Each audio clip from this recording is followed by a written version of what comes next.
Nice, les suspects laissés libres sous contrôle judiciaire après l'agression de 2 policiers. Accusés d'avoir tabassé 2 policiers à Nice, 5 suspects ont été remis en liberté sous contrôle judiciaire en attendant d'être jugés ce mardi. Cette décision a suscité la colère des syndicats de police. 2 policiers hors service ont été violemment agressés dans le Vieux-Nice dans la nuit de jeudi à vendredi, dans des circonstances encore floues. Les 5 suspects, âgés de 27 à 34 ans, interpellés peu après les faits par la brigade anticriminalité, BAC, ont été présentés samedi en comparution immédiate. Malgré la gravité de l'agression et les réquisitions du procureur de la République de Nice, Damien Martinelli, qui avait demandé leur placement en détention provisoire, le juge des libertés et de la détention a décidé de les remettre en liberté sous contrôle judiciaire. Le jugement est fixé à mardi. Les syndicats de police très remontés.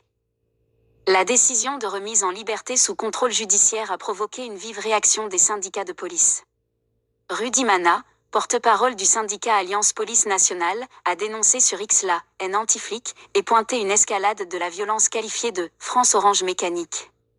Laurent Alcaraz, représentant du même syndicat pour les Alpes-Maritimes, a exprimé son indignation face à cette décision judiciaire, jugeant qu'il ne s'agissait plus d'une rixe, mais d'une tentative de tuer à coups de pied un homme sur le trottoir.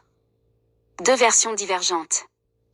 Les faits se sont déroulés rue de la Préfecture, à proximité d'un bar où les policiers avaient passé la soirée avec 2 collègues féminines. Selon Le Figaro, 2 versions de l'origine de l'altercation circulent.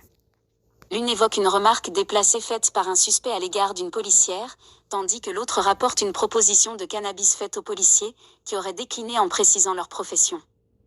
Une vidéo, diffusée sur les réseaux sociaux, montre l'une des victimes à terre, inerte, tandis que l'autre est traînée au sol et rouée de coups, y compris à la tête.